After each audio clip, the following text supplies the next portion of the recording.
This week on the show, in a Storyboard exclusive, we are catching up with FCB's new global CEO, Tyler Turnbull, on his recent visit to India. Bajaj Electricals Limited's Executive Director, Anuj Podar, is sharing plans for Summers, key focus areas in the coming months, and the impact of the pandemic on consumer appliances business.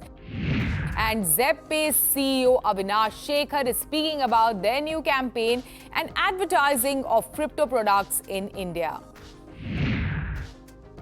Hello and welcome to Storyboard. I'm Shibani Gharat.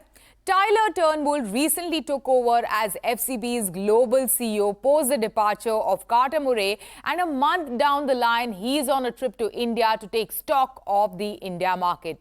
On the sidelines of his India tour, Ankita Saxena spoke to him exclusively about his vision for FCB, restructuring at FCB India, acquiring new specialized talent, and the impact of Web 3.0 on advertising. Listen in. Hi Tyler, welcome to Storyboard and welcome to India. It's so good to have you on the show. Thank you so much for having me. It's great to be here. Tyler, you've come to India. We've opened up after 2 long years. So you're in your India office to take stock of what is happening in the India market.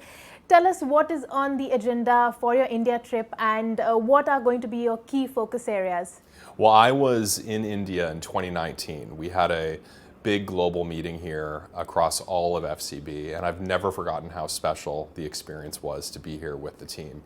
I'd wanted to come back in 2020, but obviously we've all been going through the global pandemic, so that made it difficult, but it's incredible to be back. I think for me, in this new role as global CEO of FCB, really my agenda is to spend time with our teams, spend time with our brands, understand the work, their priorities for growth, and really how I can help. How we can kind of help continue to drive our great creativity across everything we do in India and in all of our markets around the world.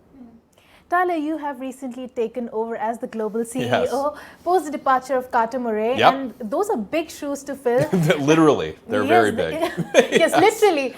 Yes. So what are going to be your challenges and what are the opportunities that you see, and what is your vision for FCB? Love that question. I joined the company because of Carter. Him and I had worked together previously, and I think the journey that we'd been on, that I'd certainly been with him on for the last 7, 8 years almost, was really to reignite the creative spirit of FCB, to prove to clients the value of our creativity, and to really attract the best creative and strategic talent in the industry. And I think if you were to ask many people across our industry, the power of the FCB brand for standing for creativity has never been stronger. For me, as we look forward, it's connecting that creativity to growth. Growth for our clients, growth for our people, and growth for our agencies. And so for us across FCB, and I know you spoke with Susan Creedle recently, she has a great phrase, which is proving that creativity is an economic multiplier. And that really is my core focus. Secondly, the world of performance and marketing is something that's often talked about right now. We have a massive move, continued move of consumer behavior into digital, into mobile, into tech. And I think if we're honest, that world hasn't been the most creative in the last 10 years. It's been very machine-like, it's been very technology-driven, which is amazing. But the application of that creativity, I think, has led, in many cases, to pollution creatively, to distraction, to ads that are not designed to add value to a consumer or a person's day or perspective, but to distract them from it. And we want to apply a lot more creative thinking in that performance marketing area. Because again, we've seen outsized results for many of our brands when we do that. Finally, I think most of our clients and partners are asking a lot about how they can do more with less. The macroeconomic challenges we face from an inflation perspective, from a supply chain perspective, have had big impacts on our brands, and they want to make sure they're being as efficient and effective with their budgets as possible. So production for us is a big priority. Right, Tyler, this vision that you just spoke about, with the changing consumer landscape post the pandemic, and the vision that you have for FCB now, you require a lot of special talent for this. Yes. And this market is already inundated with a lot of specialist agencies. So how much are you invested in acquiring new talent and retaining good talent, because talent has been a major point of concern in the industry for the last few years. For sure. I would say at least for the last decade, Absolutely. and that concern has been accelerated in the last 2.5 years, because I think, while there were many benefits to working in a remote way, I think we've seen increased connectivity across our talent. I think we've seen more of our agencies collaborating together. Our Chicago agency has worked close with India for the last 2 years on some amazing creative examples. But we've also seen talent burn out. We've seen them get tired across the sector. We've seen people moving to client side or moving out of the industry entirely.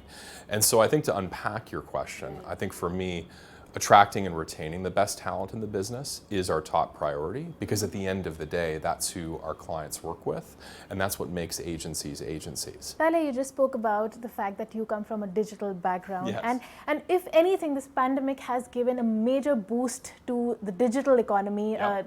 the digital marketing. In an increasingly digitized marketplace, where there are so many options for the consumers, and influencing the consumer is that much more difficult. Yes. How at FCB are you planning to navigate this path of the post-pandemic era? Great question.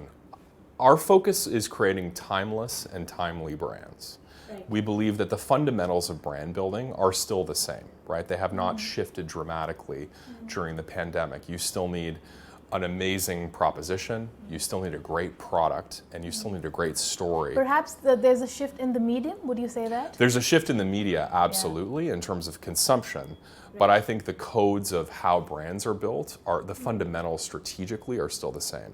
From a consumption standpoint, obviously, no one's excited in most cases to be interrupted from content that they're watching, or to take a break from something they're into. And I think it's incumbent upon us as advertisers and marketers to add to their experiences, whether they are in social, whether they're online, whether they're on site, those types of details. And I think what that means is thinking holistically across the customer experience as a brand and a partner, and really understanding what people want in each moment. So at FCB, we've developed a number of global tools to help clients understand those needs at every stage of the journey, and I think to be a lot more intentional and smarter around how we can help a user through their experience no matter where they are. So part of it is the media mix has changed. We're seeing a lot of different, I think, opportunities to connect with users. Right. Tyler, now last year, FCB India had announced a 3-agency structure Yes. with the FCB Interface, Ulka, and FCB India. Now, it is being, it is coming across as a new hybrid, agency model for new hybrid marketing and creativity. Is this a part of your larger plan? Will we see more restructuring in the global market or the India market going forward? Listen, I love the India structure that Right. Rohit and Swati and Robbie and the team launched. I love it because it puts our most senior talent as close to clients as possible.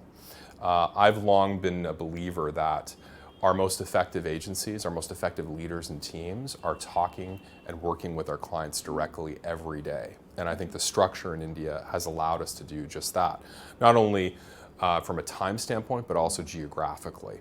And so as we look at FCB globally, really in our major markets, making sure that we have teams who are focused first and foremost every day on our clients and their businesses, but also having structures that enable them the time to spend with them is definitely something that we're going to be focused on moving forward. Right. Tyler, I have to ask you this question, since you have been a digital guy through and through.